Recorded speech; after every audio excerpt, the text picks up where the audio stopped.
지난주에는 애처로운 사람들 아니라고 죄인 그리고 구원을 받아야 되는 너희들 그리고 우리들의 상황이 그냥 뭐라고 그래야 되나요?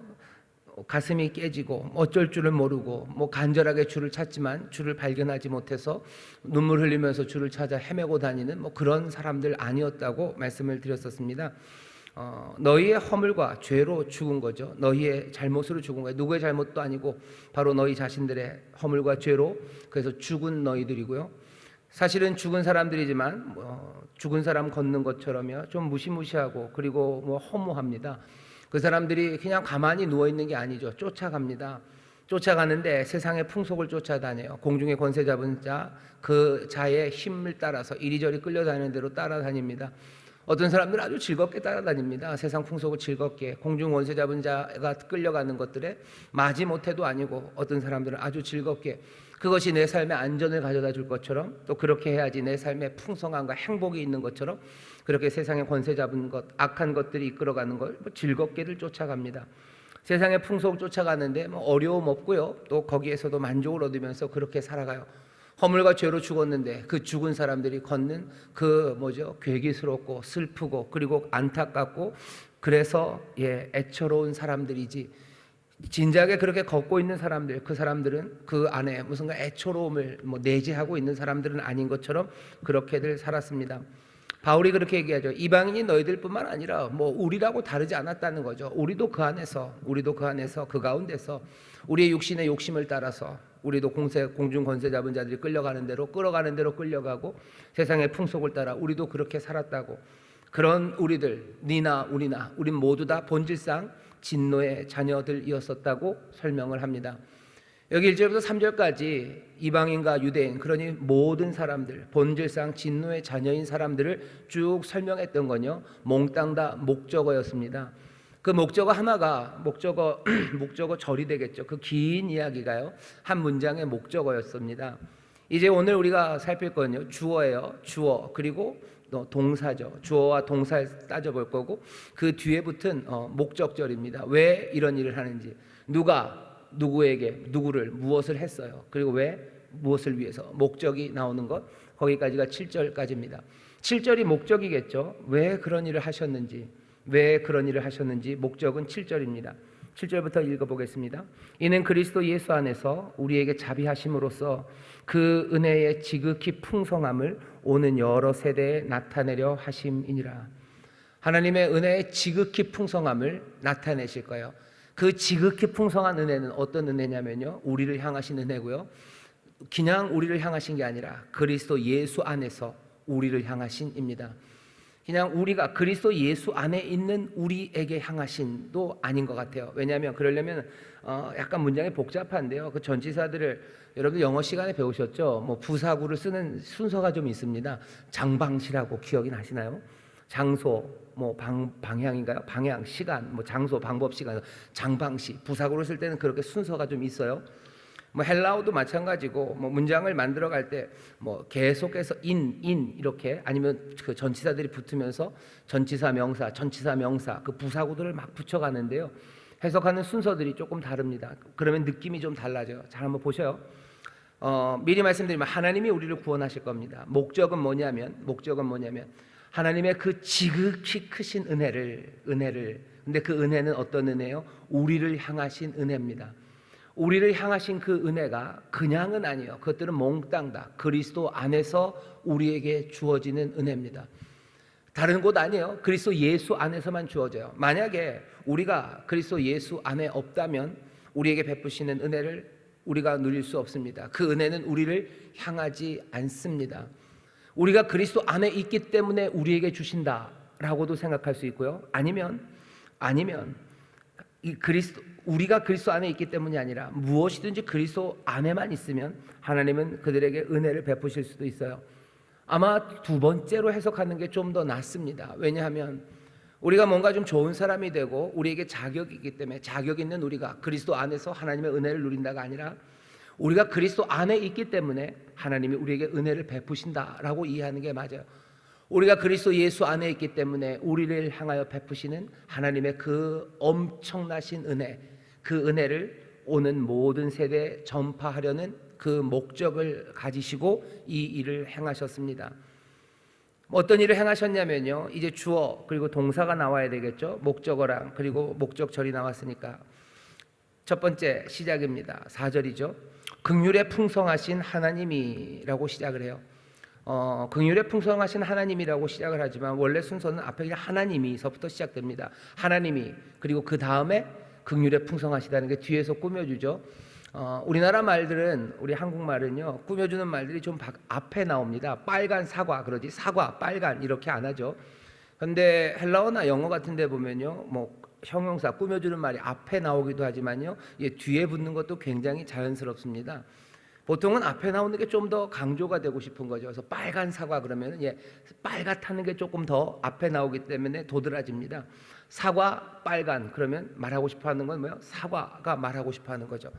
4절의 시작도요, 긍휼에 풍성하신 하나님이라고 쓰여 있지만 사실 헬라어에서는 뭐부터 나와요? 하나님이부터 나옵니다. 너희, 우리, 그렇게 말도 안 되게 허물과 죄로 죽은 너희, 우리, 그리고 세상의 헛된 것들을 따라가던 우리를, 그런 진노의 자식들을 하나님이라고 하면서 하나님을 앞에다 쭉 갖다 대는 거예요. 그리고 여기 4절에는 보여있지 않지만 하나님 하나님 앞에다가 대라고 그래가지고요, 부정사입니다. 부정부사예요. 그러나라고 번역될 수 있는 말 하나가 끼어 있습니다. 호데 테오스 그래가지고요, 그러나 하나님이라고 번역하는 게 훨씬 더 우리의 감에 옵니다. 너희는 본질상 진노의 자식들이었어요. 그러나 하나님이라고 시작을 하는 겁니다. 많은 신학자들이요, 거기 나오는 그 그러나를요, 정말로 큰 아주 거대한, 그러니까 신학교에서 선생님들이 농담처럼 하는 겁니다. 뭐냐면 이게 성경에는 빅벗이 있대요. 빅벗이 있다면 사람들이 막 웃는데, 왜냐하면 그 벗이라는 게 BUTT 그러면은 버팅 그래가지고 권투하다 이렇게 머리로 받는 거 있죠. 원래는 그런 뜻으로 BUTT가 쓰입니다. 하지만 약간 속옷처럼 쓰면요, 엉덩이란 뜻이 있어요. 궁뎅이, 버트예요, 벗. 그래서 빅벗 그러면 엉덩이 큰 사람들 빅벗이라고 놀리는데, 사실은 빅벗 할 때 이 벗 그러나는 BUTT는 아니죠. 그냥 BUT입니다. 근데 그냥 재밌게 하려고요, 이게 빅벗이에요. 성경에는 굉장히 큰 벗 그러나가 있는데, 여기 이 긍휼에 풍성하신이라고 번역된 말에, 여기에는 번역되어 있지 않지만 헬라어에 있는 그 대라는 그 부정부사, 그 그러나, 그 벗, 그건 어마어마한 말이라는 거죠. 본질상 진노의 자식들인 사람들, 자기들의 허물과 죄로 죽은 사람들, 그러니 뭐하러 신경 씁니까? 지들이 그렇게 한 거예요. 지들이 그렇게 했을 뿐만 아니라 그러고서 하나님의 은혜와 용서를 찾아 구하던 사람들이 아닙니다. 허물과 죄로 죽고서, 그리고서도 어떻게 해요? 그리고도 세상의 권세 따라, 풍습 따라, 육신의 욕심 따라 그렇게 쫓아다니던 그런 사람들. 그러나 하나님이요, 예쁜 거 아무것도 없어요. 예쁜 거 아무것도 없고 돌아볼 만한 이유가 없습니다. 좀 좋은 게 있고 돌아볼 만한 게 있어야 돌아보죠. 근데 돌아볼 이유가 하나도 없는데도 그러나 하나님이에요. 그러니 이건 빅벗입니다. 그러나라고 우리가 가질 수 있는 모든 감정의 깊이들을 몽땅 다 집어넣는 거죠. 모든 탄식과 그리고 또 모든 감사가 담겨있는 그 그러나가 여기 지금 숨겨져 있습니다.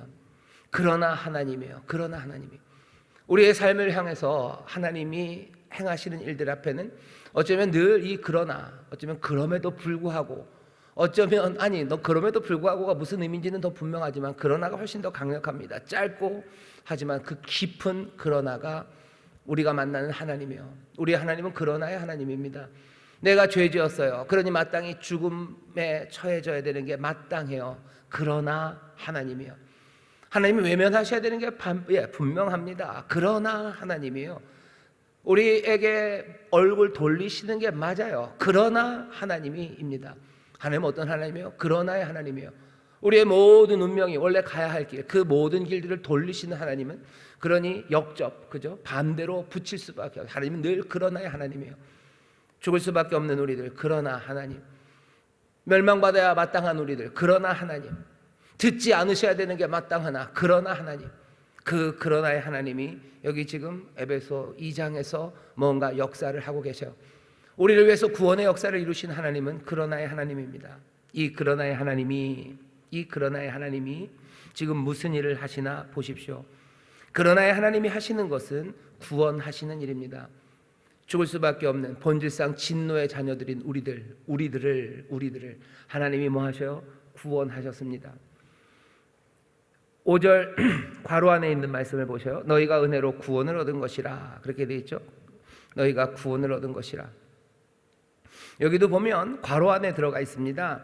왜 괄호 안에 들어가 있냐면요, 이게 어떻게 붙기가 어려워요. 괄호 안에 있다는 건 여러 사본에 나타나 있기도 하고 안 나타나 있기도 하고 뭐 그렇기 때문에 괄호로 빼놓은 겁니다. 괄호로 빼놨다라고 생각하면 이렇게 생각할 수 있죠. 이 말씀을 읽는 사람들이요, 이 말씀을 앞에다가 거기다 이 말을 써야만 되는 거예요. 왜? 지금 행하신 하나님의 일이 뭔지 이게 감격 가운데요, 그냥 한마디 써놓고 싶어서 이 붙여진 말 아마 그렇게 해석하기도 하고, 그게 아니라 정말로 바울이 여기다가 이 말을 썼다면요, 바울도 마찬가지입니다. 이 말을 쓰다가 그냥 멈춰야 되는 거죠. 멈춰야 돼요. 이 말은 그냥 집어넣어야 돼요. 문장이 그냥 제대로 이어지지 않을 겁니다. 그래도 가져다 놔야 되는 거. 지금 하나님이 뭐 하시고 있는 거예요? 우리를 구원하시고 있는 거예요. 하나님이 행하시는 일들은 동사는 3개 나옵니다. 수로 동사는 3개가 딱 나와요.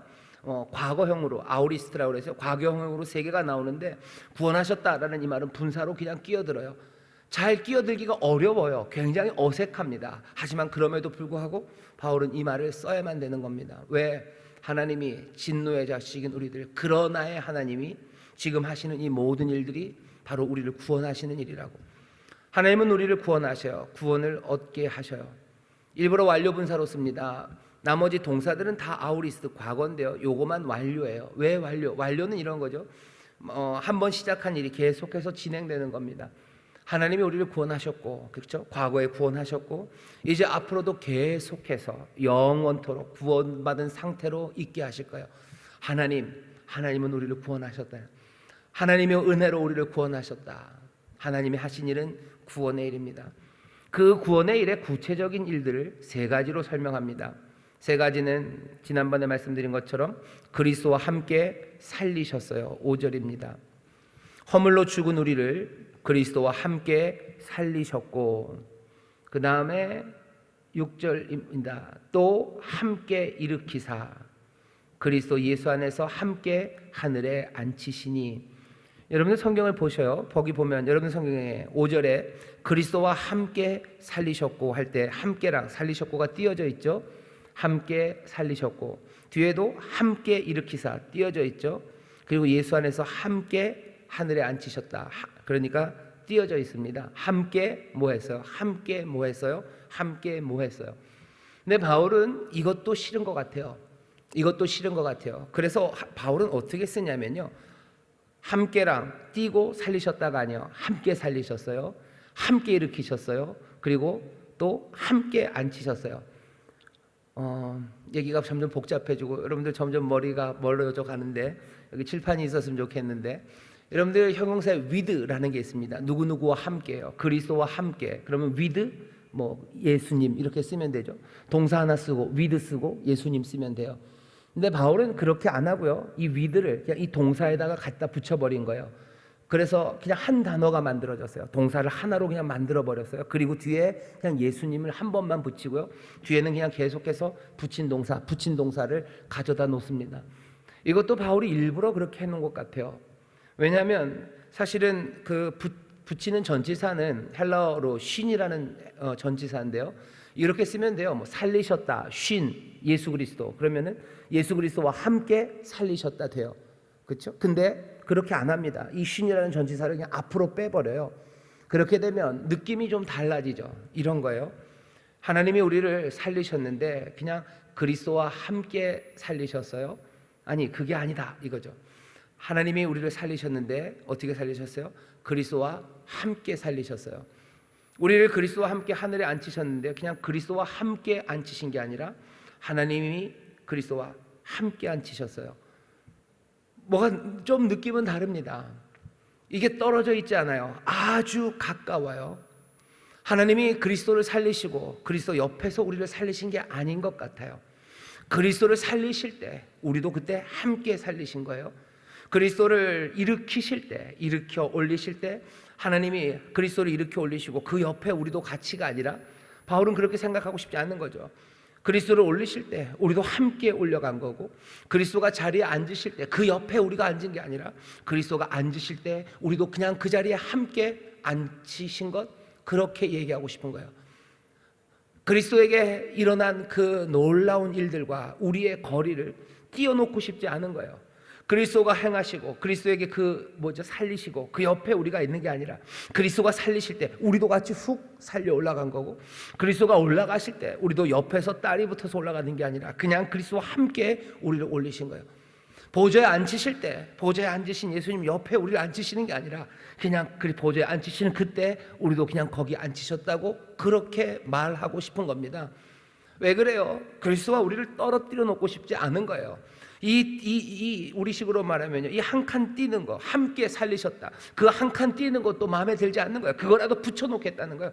함께 살리셨다가 아니라 함께 살리셨다, 함께 앉히셨다가 아니라 함께 앉히셨고, 함께 일으키셨다가 아니라 함께 일으키셨다고 계속해서 더 갖다 붙이기 위해서 바울은 지금 이렇게 쓰는 겁니다.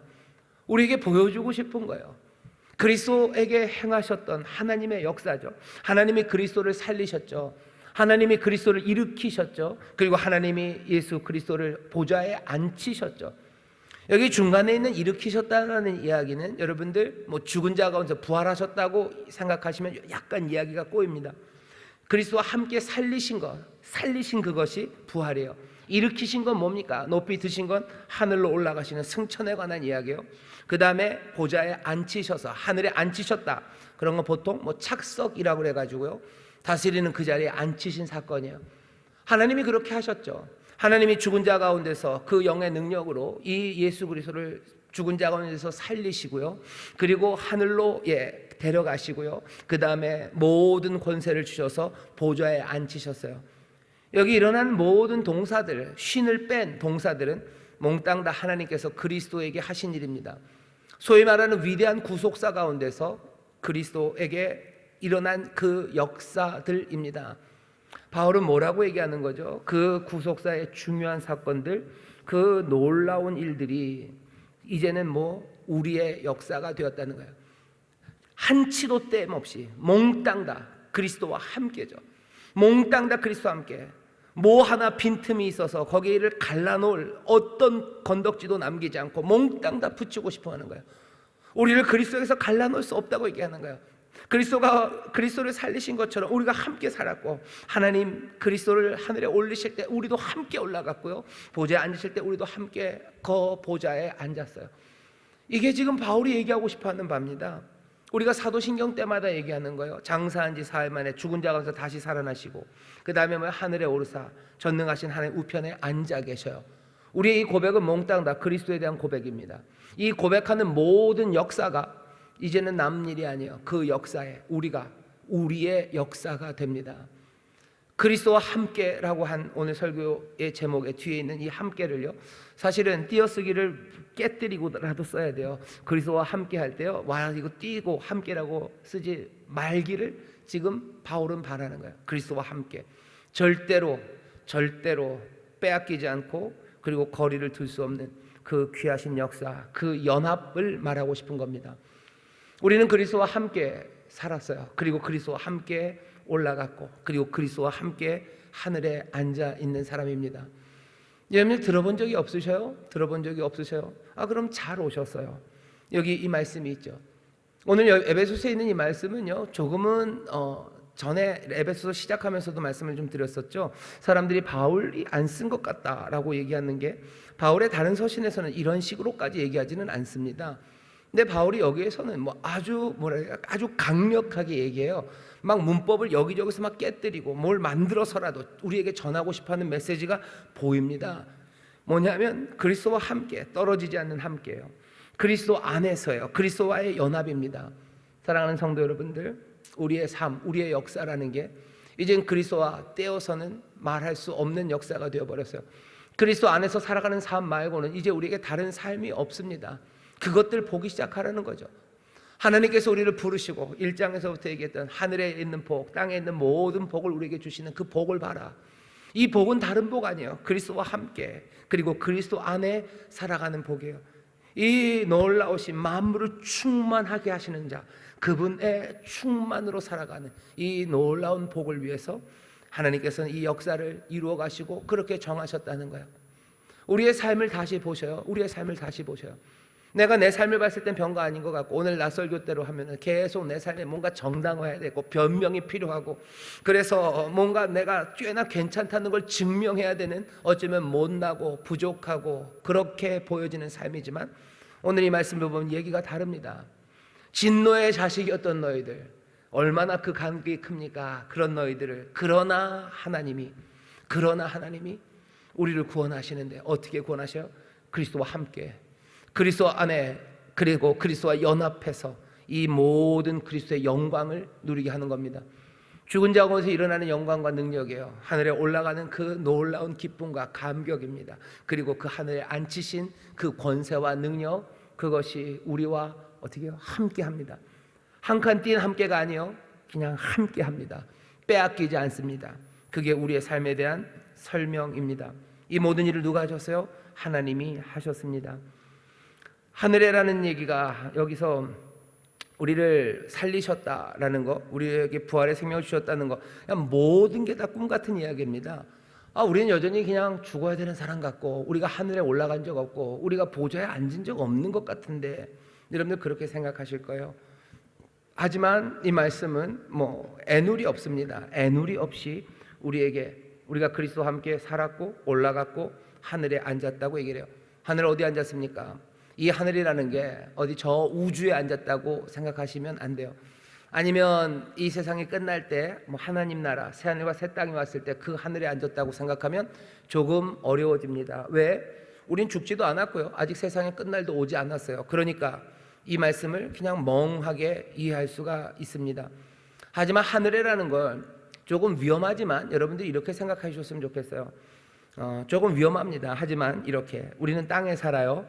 에베소서 보면 공중 권세 잡은 사람들이 있어요. 공중이 있어요. 그리고 그 위에 하늘이라는 곳이 있습니다. 우리는 공중 위, 그러니 이 땅과 이 공중 권세 잡은 이 공중을 제어할 수 있는 그 위칸, 그 하늘이라는, 그냥 그림으로는 그렇습니다. 그런 뭔가 영적인 자리, 그 자리에 지금 있다고 얘기하는 것으로 이해하시면 좋아요. 새 하늘과 새 땅, 그 마지막 때의 그 하늘은 아닙니다.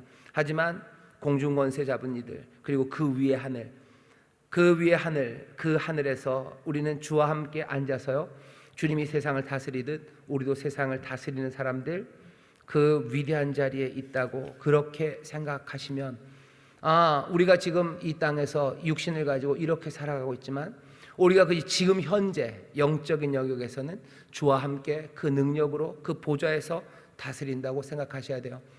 하늘에 우리가 주와 함께 앉으면 어디 앉습니까?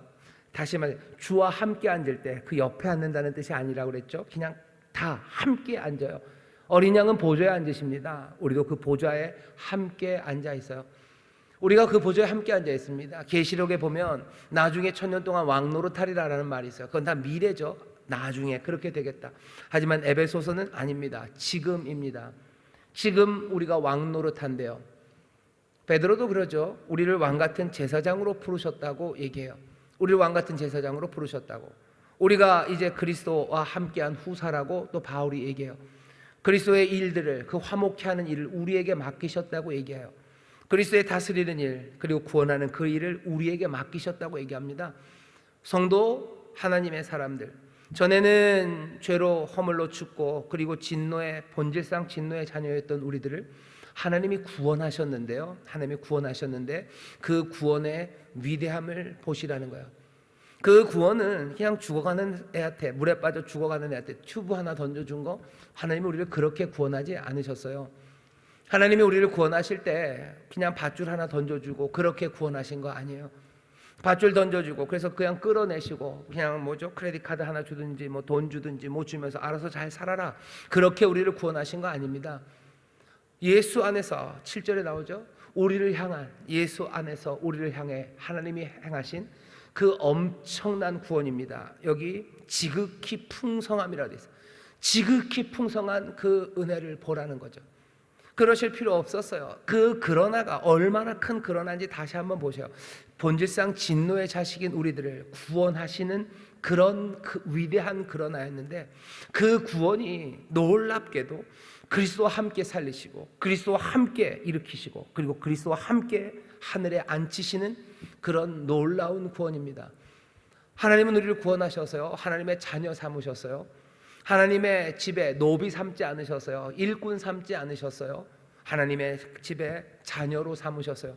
그것도 그냥 자녀 아닙니다. 그리스도와 함께한 후사, 정말로 적장자죠. 모든 것들을 받아 누릴 모든 권리가 있는 그 아들이 되게 하셨어요.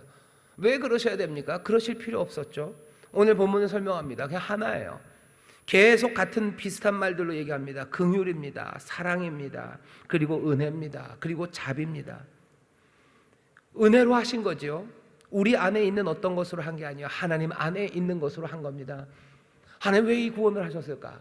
우리 안에 있는 거 아니요. 하나님 안에 있는 거. 하나님 안에 뭐가 있었는데요? 긍휼과 사랑, 은혜와 자비입니다.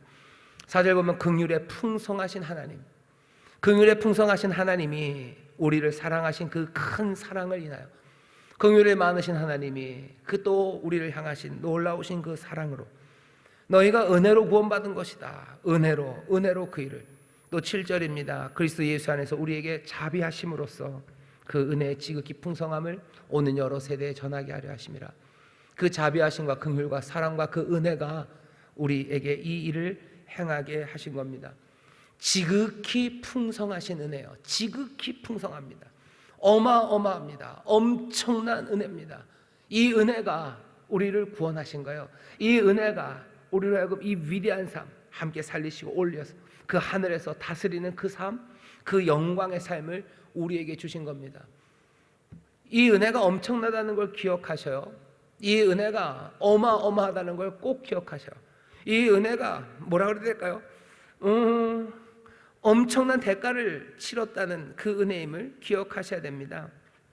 은혜를 우리가 값없이 받습니다. 우리 안에 있는 것으로 구원을 받는 게 아니에요. 은혜로 받죠. 은혜로 구원하시니까 그 구원이 값없이 오니까 그 은혜도 값없겠네 라고 생각하면 여러분들 곤란합니다.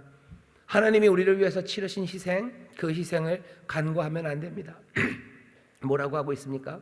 지극히 풍성한 은혜요. 우리는 압니다. 하나님께서 독생자를 우리를 위해서 내어주신 그 귀하신 사랑이에요. 그 자비와 긍휼을 뭘로 측량합니까? 측량할 수 없을 만큼 엄청난, 뛰어난, 탁월한, 감당할 수 없는 그 은혜로 우리가 구원을 받았습니다. 그러니 구원을 가볍게 여기면 안 됩니다. 내가 구원받았다는 사실을, 그 은혜를 가볍게 여기기 시작하면요, 내가 구원받았다는 사실을 가볍게 여기기 시작해요. 대수롭지 않죠. 내가 구원받았다는 게 대수롭지 않아요. 내가 하나님의 자녀 되었다는 게 별로 대수롭지 않아요. 내가 교회 성도라는 게 별로 대수롭지 않아요. 교회 성도 되기처럼 쉬운 게 어디 있습니까? 교회 성도 되기처럼 쉬운 게 어디 있어요, 여러분들? 동네 반장이 되려고 해도 꽤 어렵습니다. 동네 통장이 되려도 어려워요. 하지만 교회에서 성도 되는 게 얼마나 어려워요. 와, 얼마나 어렵습니까? 한 개도 안 어려워요. 그냥 다들 오라고 그러고 오면 잘해주고, 뭐 어떤 데 칼도 주고 도마도 주고, 또 뭐 그러면서 뭐 하라고 하고 그냥 쓱 써주면 모두가 다 좋아하고. 그러니 교회 성도가 되고 교인이 되었다는 게 아무것도 아닌 것처럼 대수롭지 않게 생각하니 뭐예요? 그냥 함부로 사는 거예요. 교인이 되고 성도가 되어도 이전에 내가 살았던 삶에 대해서 어떤 반성도 없어요. 내가 이제 교인이 되었으니까 뭐가 달라져야 되겠구나 라는 눈물도 없어요. 내가 이제 교인이 되고 내가 예수를 믿는 사람이 되었으니까 이제 내 삶의 가치가 새로워졌다는 것에 대한 감격, 감사, 그 충만한 노래, 그런 거 없습니다. 왜? 우리를 구원하신 그 은혜라는 것이 그냥 너무 아무것도 아니라고 생각하기 때문이에요. 그냥 아무것도 아니죠. 그냥 보이는 게 없죠. 이런 걸 뭐 전문용어로 그런 겁니다. 뭐 눈에 뵈는 게 없는 거죠. 보이는 게 없어요. 이 지극히 크신 은혜, 이 엄청나게 풍성하신 은혜, 이 은혜를 본 적도 없고 생각해 본 적도 없으니 내가 받은 구원도 별것 아닌 것 같고, 그러니 대수롭지 않게 살아가는 겁니다. 하나님의 자녀라는 타이틀이 별거 아니에요. 거룩한 백성이라는 말도 그냥 별것 아니에요. 그냥 다 말뿐이에요. 그냥 말뿐이고 그건 그냥 개념일 뿐이에요. 어떤 무게도 없어요. 그냥 헐렁헐렁 날아다니는 거죠. 무게가 없으니 존중하지 않는 겁니다. 무게가 없으니 멸시하는 거예요. 무게가 없으니 그냥 저주하기도 하는 거예요. 그리고 무게가 없으니 사실은 그 삶에 아무것도 만들어내지 못합니다. 은혜를 값없이 받았다고 생각하면서 그 은혜가 얼마나 엄청난 건지를 깨닫지 못하고 보지 못하는 사람들, 그 사람들은 심각한 문제에 빠지게 됩니다. 우리가 그것을 값없이 얻은 것은 그의 값이 없었기 때문이 아니죠. 하나님께서 미리 엄청난 대가를 지불하셨기 때문입니다. 하나님의 은혜라는 말을 할 때마다 여러분들 이 앞에 있는 그 은혜의 지극히 풍성함이라는 것, 이것들을 같이 기억해 주십시오. 엄청난 대가를 치르셨다는 것, 그거 기억하셔야 돼요. 그래야 내가 살아가는 삶이 정말로 하나님의 자녀답게 진중하게 무겁게 무거운 감사로, 그리고 또 흔들리지 않는 기쁨으로 내 삶을 살아갈 수 있습니다.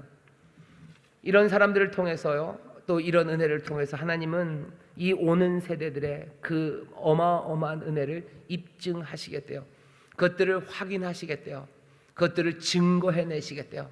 하나님의 은혜가, 자비하심이 얼마나 대단한 건지를 뭘 통해서요? 그리스도 예수 안에서 은혜와 자비를 누리는 우리를 통해서 그것들을 증명해내시겠답니다. 하나님의 계획은 이런 거죠. 정말로 하나님께서는 이렇게 하시려고 하시는 거예요.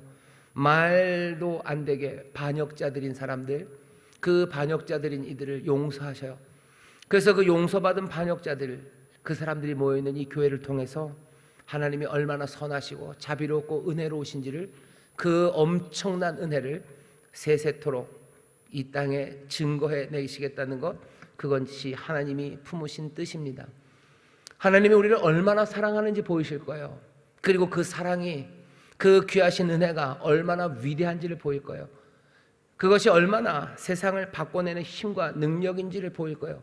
그것이 얼마나 하나님 앞에 영광이 되는지를 하나님이 증명해 내실 겁니다. 그 일을 위해서 하나님 멈추지 않으셔요. 우리에게 은혜를 더 부으시고 성령님 우리에게 함께 동행하시며 하나님의 자녀답게 살아가게 하셔. 반역자들, 죄와 허물로 죽을 수밖에 없고 본질상 진노의 자식이었던 이들, 세상의 풍습을 쫓던 이들, 그냥 세상 공세 공중권세 잡은 자들의 권세를 그냥 따라다니며 그게 뭔지도 모르고 헤매던 어리석고 무지하고 그리고 반역스럽고 그리고 못났던 그 인생들을 하나님이 다른 어떤 것도 아닌 부으시는 놀라우신 은혜로요, 하나님의 거룩한 백성으로, 그리고 그리스도의 형상을 닮아가는, 정말로 아들의 형상을 닮은 그 복된 공동체로 만들어 가시는 것, 하나님이 그 은혜의 능력, 그 영광을 증명해 내시겠답니다. 하나님께서는 그 일을 위해서 지금도 역사하고 계셔요. 우리의 삶을 다시 한번 보십시오. 내 삶의 궤도죠. 우리의 삶은 어떻게 될까? 우리의 삶은 나는 나에 대해서, 그리고 우리는 우리에 대해서 계획을 가질 수 있습니다. 하지만 그 계획들이라는 게 그냥 보잘것 없어요. 사실은 이루어져도 그냥 그렇고, 안 이루어진다고 해서 크게 뭐가 될까? 크게 대단한 일이 이루어지지 않을 그런 계획들을 우리가 갖고 있지만, 사실은 우리의 뜻과 우리의 계획이 그래서 중요한 것은 아닙니다. 정말로 중요한 건 우리를 향한 하나님의 뜻이죠. 하나님은 우리와 관련해서, 우리를 향해서 어떤 뜻을 가지고 계실까? 창세전부터 우리를 부르신 이가 왜 우리에게 이 은혜를 주실까? 왜 이 삶을 우리에게 주셨을까? 우리의 삶이 나갈 그 방향들을 알려주십니다. 나중에 다음 주에 하겠지만 하나님의 영광의 찬송이 되게 하실 거예요. 오는 모든 세대에 이것들을 증거할 겁니다. 오는 모든 세대란 아마 미래의 세대도 마찬가지고요, 그리고 지금 이 세대도 마찬가지죠. 몽땅 다 커밍, 지금 오고 있는 세대죠. 우리 세대, 지금 살고 있는 저와 여러분, 지금 살고 있는 우리의 동료들, 그리고 우리의 다음 세대, 우리의 자녀들, 우리의 손자들, 아니면 증손자들, 그 세대가 언제까지 갈지 모르겠지만 지금으로부터 오는 그 세대까지 늘 하나님의 은혜의 풍성함, 그것들을 우리의 삶이 증명해내는 것, 그것이 하나님의 뜻입니다. 하나님의 이 뜻이 이루어지기를 우리는 기도해요. 이 기도가 우리에게 상당히 유리한 기도입니다. 왜냐하면 하나님께서는 우리에게 복 주시려고 생각하시고 우리의 삶을 거룩하게 만들고 풍성하게 만드시려는 것이 하나님의 뜻이기 때문에 그래요. 조금은 우리가 조금 약삭 빠르죠. 좀 약삭 빨라요. 하나님의 뜻이 이루어지는 것, 그것이 우리에게 복이 되는 걸 알아요. 그러니 우리는 우리의 복을 구할 필요가 없어요. 하나님의 뜻이 이루어지기를 구하면 돼요. 내가 괜히 이것저것 잘못 건들 필요 없어요. 하나님의 뜻이 이루어지기를 바라고 기도하며 하나님께서 인도하시는 것, 그 길 따라가면 됩니다. 그게 약삭 빠르다? 아니요, 그게 지혜로운 거죠. 그것이 하나님을 경외하는 거죠. 내 삶에 가장 무거우신 분, 내 삶의 모든 소망과 그리고 생명과 길이 되시는 분, 내 마음과 뜻과 정성, 힘을 다하여 따라갈 분, 그렇게 경외하는 것, 그것이 지혜입니다. 그것이 살아가는 방식이에요. 오늘 그리스도 예수 안에서 그리스도와 함께라는 이 강력한 두 가지 말을 우리가 듣습니다. 우리 안에 엄청난 은혜는 예수 그리스도 예수 안에서 누려지는 거예요.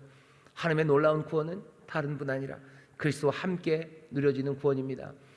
그러니 여러분들, 우리는 아무것도 아닙니다. 하지만 그리스도와 함께 하기 시작하면서 우리는 세상의 어떤 것과도 비교할 수 없는 위대한 삶입니다. 나 자신을 보면 진노의 자식들일 뿐이에요. 나 자신을 보면 어리석고 무지한 사람, 세상에 끌려다니고 그냥 해벌쭉 웃으며 세상의 풍속을 따라가는, 어쩌면 그렇게 멍한 사람들이 우리들일지 모릅니다. 하지만 그 은혜가 우리를 그리스도 예수 안에서, 또 그 은혜가 우리를 그리스도와 함께 세상을 다스리는 새로운 생명으로 충만한, 그래서 하나님의 그 놀라우신 엄청난 은혜를 이 땅에 증거해낼 하나님의 자녀 백성들이 되게 하셨습니다. 우리의 삶을 잘 보셔요. 그리고 이 삶을 여러분들 놓치지 마십시오. 이 삶 안에서 든든히 서셔요. 그러니 실망하시지도 마시고, 그렇다고 교만하지도 마시고, 절대로 빼앗기지 않는 기쁨, 그 기쁨을 마음에 깊이 담으시고, 또 눈물의 감사와 그리고 그 감격, 그것들 잃어버리지 마시고, 한 걸음 한 걸음 그리스도 안에서 그리스도와 함께 살아가는 여러분 되시기를 주의 이름으로 축원합니다. 성도는 그런 사람들이에요. 교회는 그런 곳입니다. 우리는 이 땅에 방황하는 사람들 아니에요. 부르심이 분명하고 가야 할 길이 분명하고, 우리 안에 계시는 그 놀라우신 은혜는 우리 가운데 충만한 그런 복된 공동체, 그렇게 복된 삶이 우리들의 삶입니다. 다시 한번 그러나의 하나님이 우리에게 주시는 엄청난 은혜, 그 은혜에 감격하시면서 우리가 그 영광의 자리에 있다는 것, 그것 절대로 잊지 마시고, 나 자신을 보며 실망하지 마시고, 이 말씀을 믿으셔요. 하나님을 믿는 사람들 이 말씀 믿으셔야 됩니다. 그리스도와 함께 우리는 하늘에 앉아 있어요. 우리가 세상을 다스릴 겁니다. 우리가 세상을 새롭게 할 겁니다. 나는 이 땅에 피해자로 있잖아요. 억울하게 당하는 피해자 코스프레 하면서 살지 마세요. 세상에서 내가 당하고 살아요 라고 얘기하지 마세요. 예수의 사람들, 그리스도 함께 다스리는 사람들이에요. 다스리는 일을 하다가 내가 고난을 받을지언정 난 이 땅의 피해자가 내 운명이 아닙니다. 나는 세상에 보게 되고 세상을 다스리는 사람, 그게 그리스도와 함께한 내가 나의 운명이지, 난 이 땅에 피해자의 운명으로 오지 않았어요. 피해자 코스프레로 살지 마십시오. 그리스도와 함께 다스리는 사람들답게, 그 은혜의 풍성함이 변화시킨 그 삶을 증명하는 사람들답게 그렇게 살아가실 때 성령이 우리를 도우시고, 또 하나님의 이 위대하신 뜻이 우리 가운데 온전히 이루어질 줄 믿습니다. 기도하겠습니다. 하나님 감사합니다. 우리가 그리스도 예수 안에서 또 그리스도와 함께 살아가는 사람들입니다.